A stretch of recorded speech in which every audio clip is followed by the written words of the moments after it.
안녕하세요. 안녕하세요.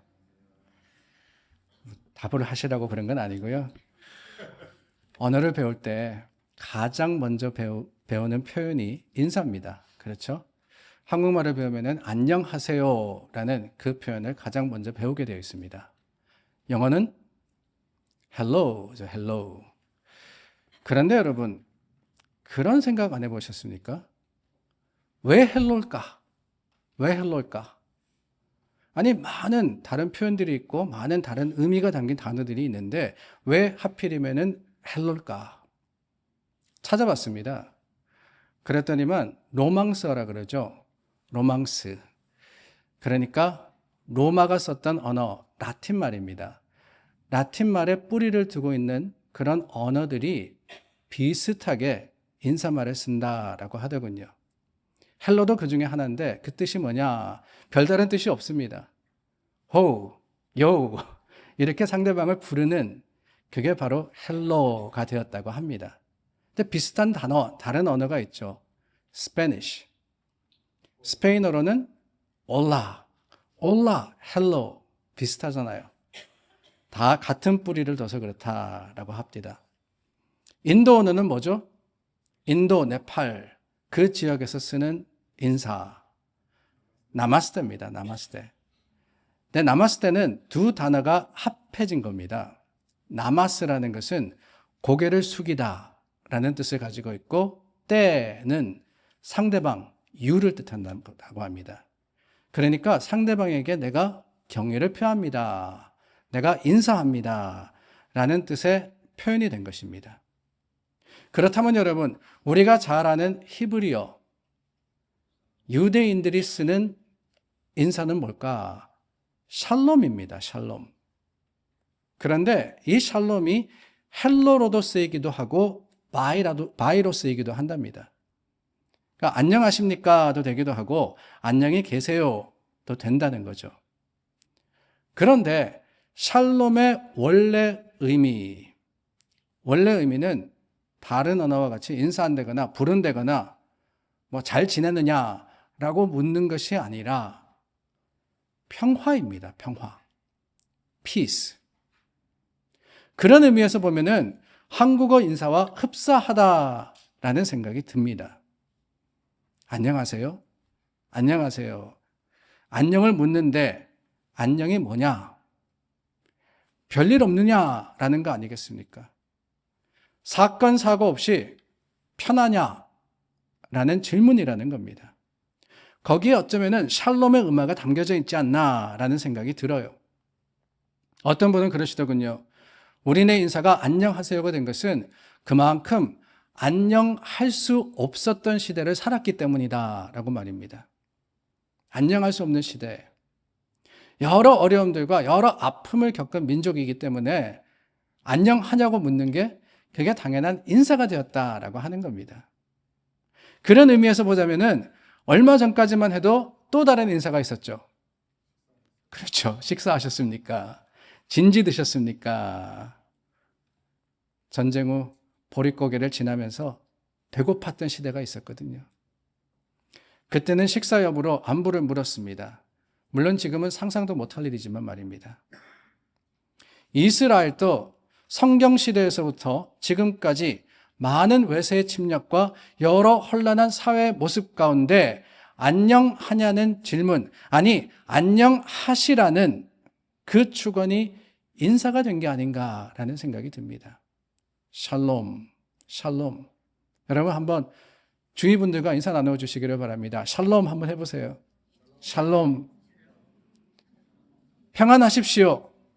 평강이 있기를 바랍니다. 안녕하세요. 별일 없으십니까? 그런데 여러분, 이 인사를 생각하다 보니까 문득 궁금해진 게 있습니다.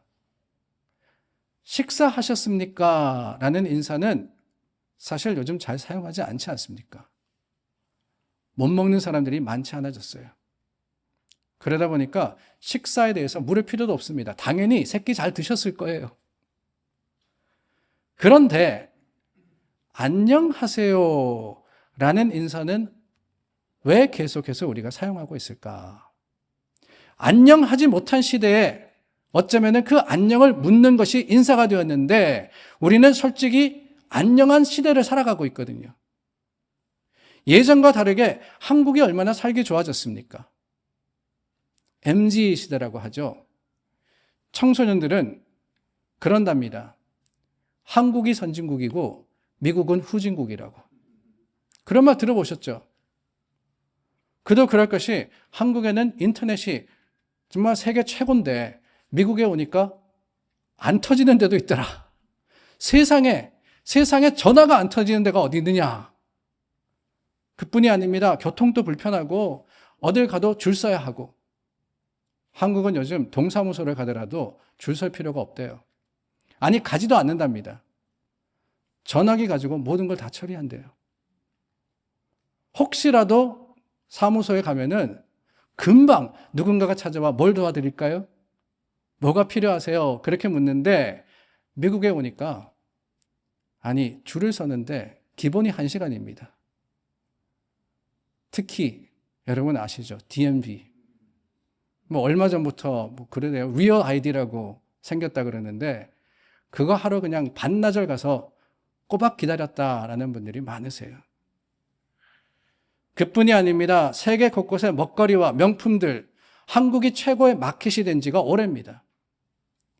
어디서 그렇게 돈이 많이 나오는지 동네마다 무슨 전망대니 케이블카니 구름다리니 없는 데가 없습니다. 게다가 여러분 미국은요 돈이 비싸가지고 병원도 못 가잖아요. 그런데 한국엔 병원 가서 의사 선생님 봐도 3,000원만 내면 된다 그러더라고요. 3,000원, 2불 50입니다. 2불 50. 짬만 있으면 여행 갑니다. 그것도 제주도는 안 가요, 이제는. 어디로 가느냐? 해외여행. 며칠만 여유가 있으면은 그냥 동남아고 미국이고. 여러분, 미국에 어딜 가더라도 한국 관광객이 있어요. 아니, 심지어는 지난주에 마트를 갔는데 거기도 한국 관광객이 있으시더라고요. 한국에서 그냥 관광 오셔가지고 관광버스가 풀어놓으셨대. 우리는 미국 살면서 휴가도 제대로 못 가는데 말입니다.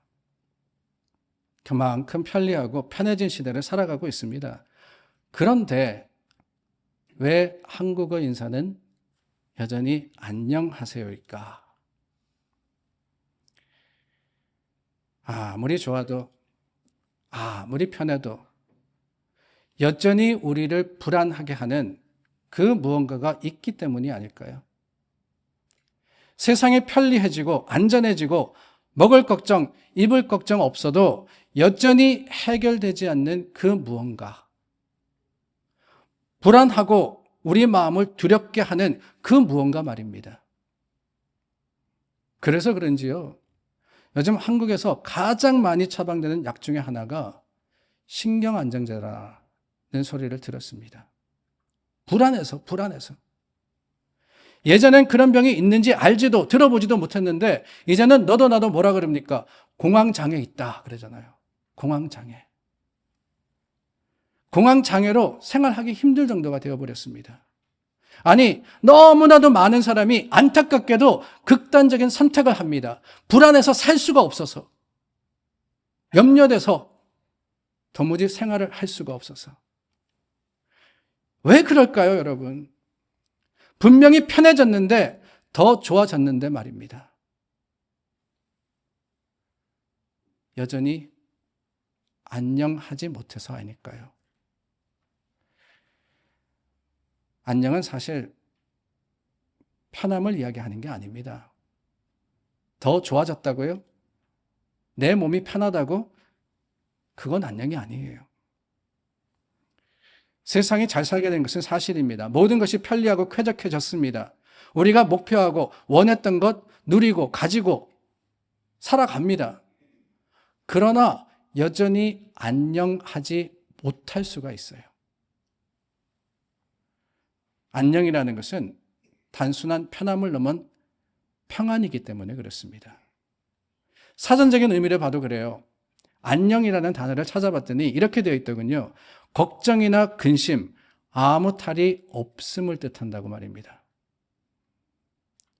근데 이 단어의 뜻에 담긴 의미는 뭐냐? 내 몸이 편한 게 아니더라는 거예요. 내 마음에 걱정이나 근심이 없는 것, 그게 안녕입니다. 그렇게 보면은 편해도 불안할 수 있는 거 아니겠어요? 아무리 편해도 염려가 내 마음속에 여전히 남아있다면 우리는 안녕하지 못한 거예요. 그렇게 보면은 세상은 결코 우리에게 완전한 안녕을 주지는 못하는 겁니다. 그때도 그렇고 지금도 말입니다. 못 살 때는 못 살 때대로 걱정 근심이 많았고, 잘 사는 지금은 지금대로 걱정 근심이 있습니다. 우리네 속담에 그런 말이 있잖아요. 천석구는 1000가지 걱정이 있고 만석구는 10,000가지 걱정이 있다고 말입니다. 결코 우리 삶의 형편은 안녕의 조건이 되지 못한다는 거예요. 만석군이 천석군보다 10배는 더 잘 살잖아요. 그래도 여전히 걱정 근심은 떠나지 않습니다.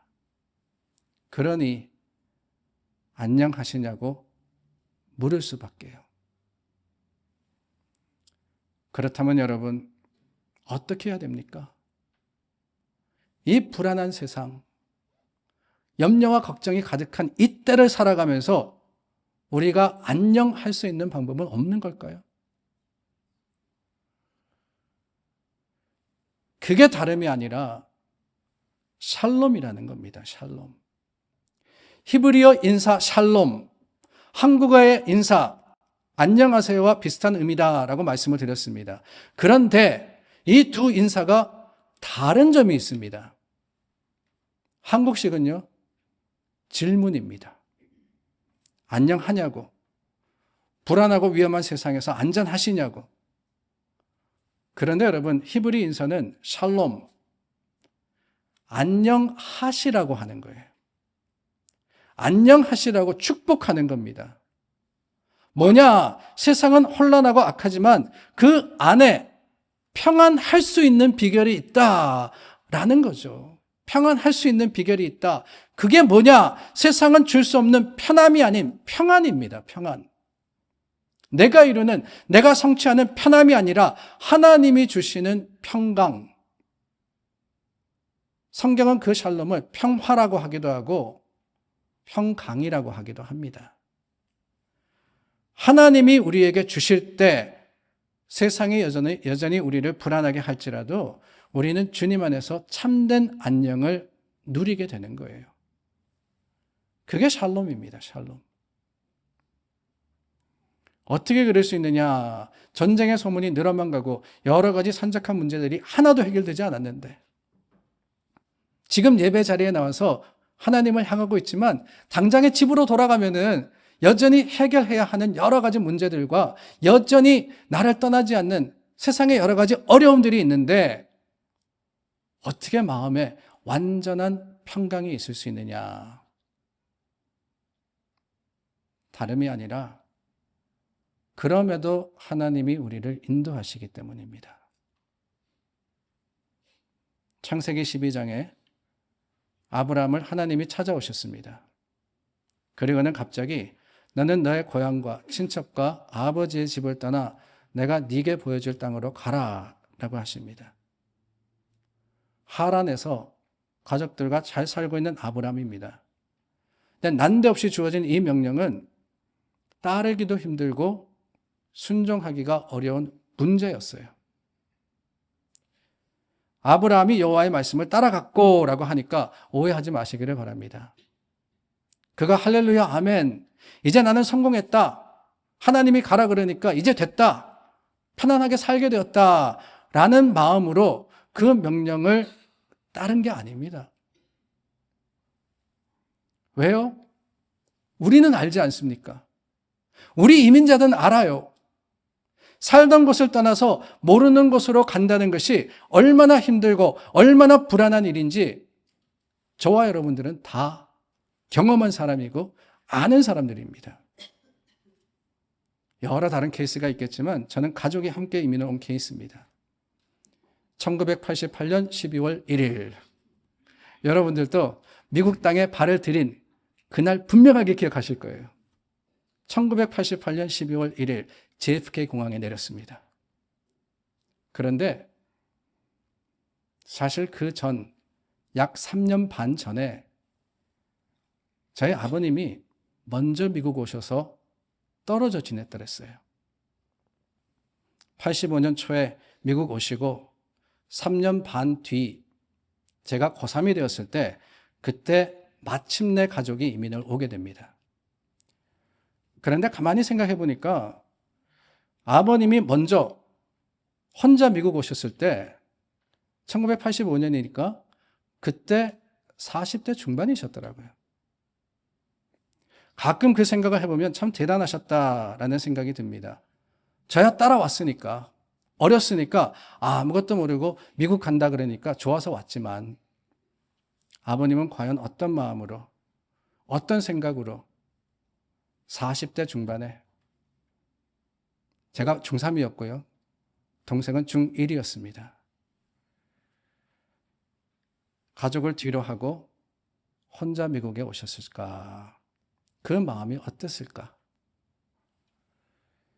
여러분 어떠셨습니까? 우리 모두 다 이런저런 모습, 그 상황과 배경은 다르다 할지라도 경험한 일 아닙니까?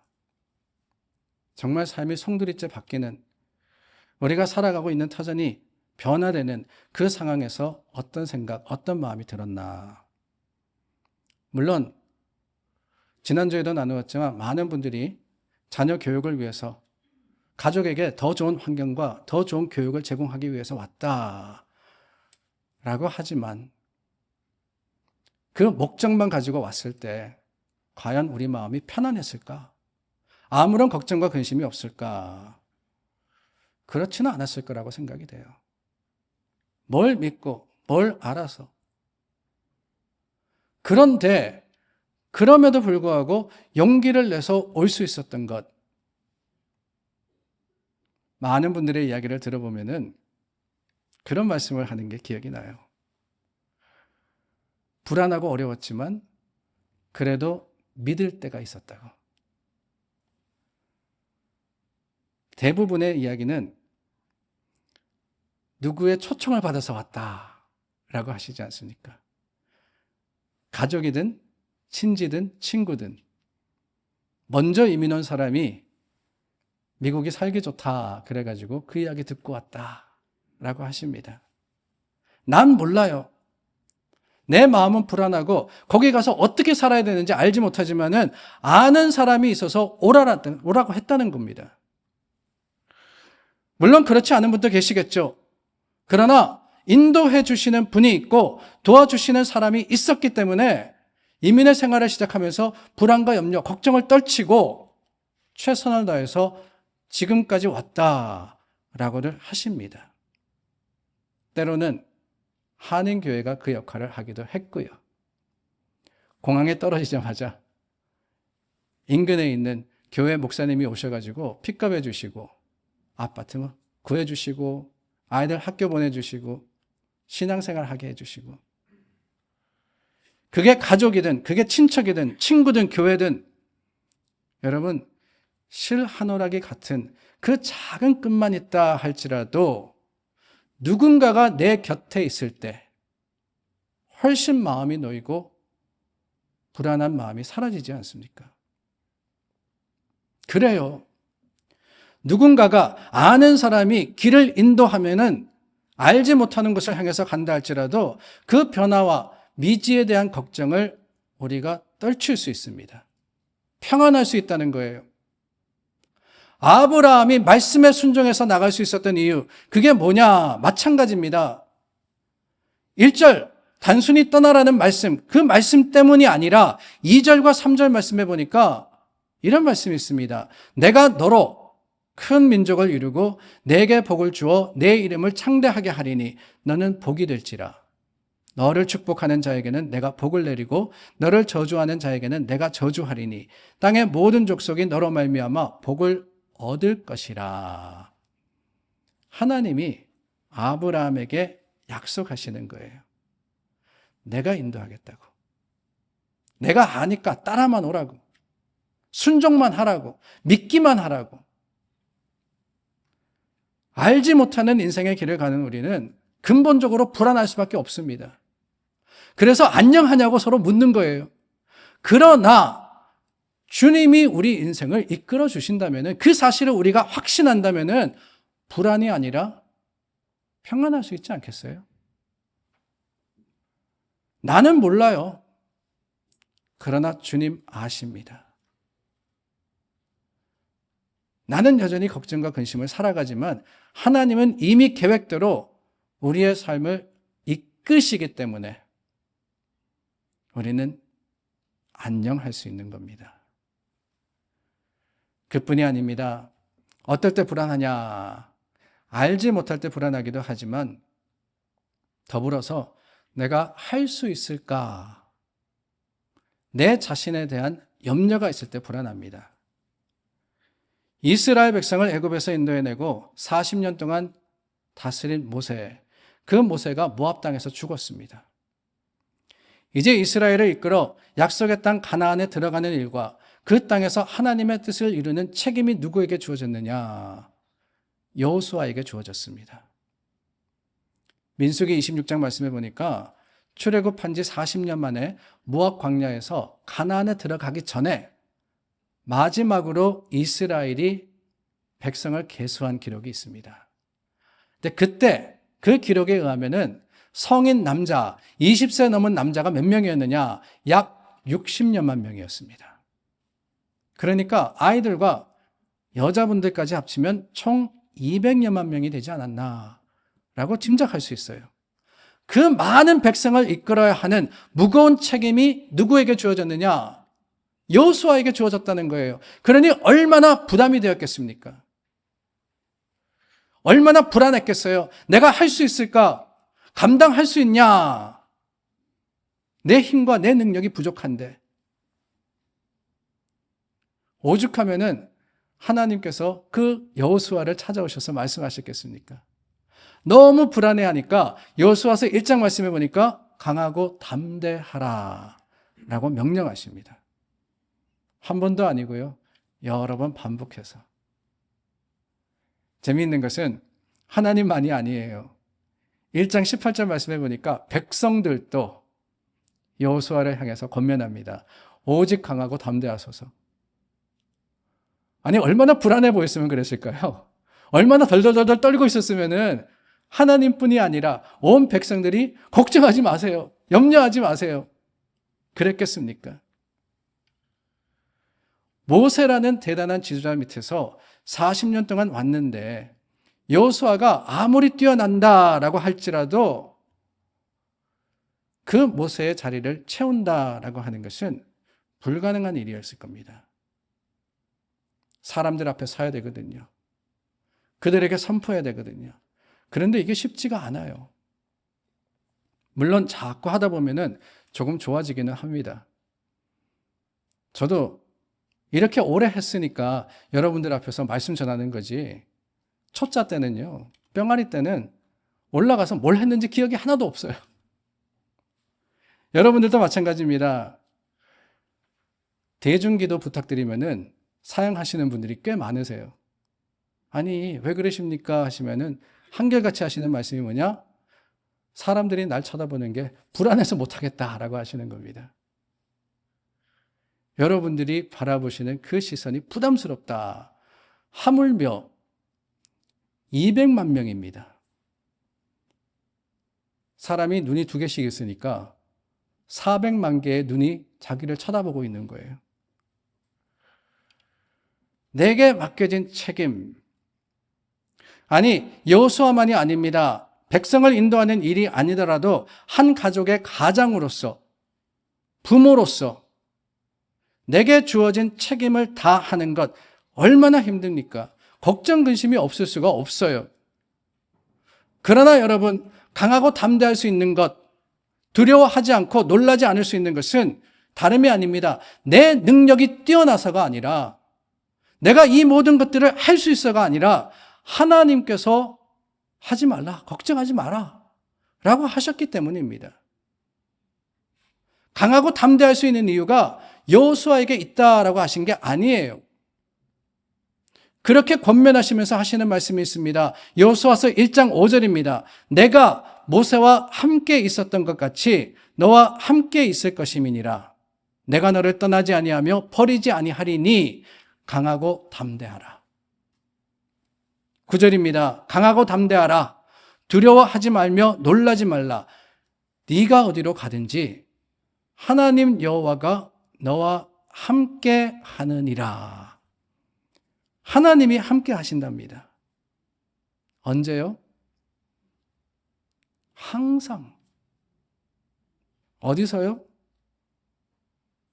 어디서든 하나님이 함께 하시니 내가 할 수 있는 거 아니겠습니까?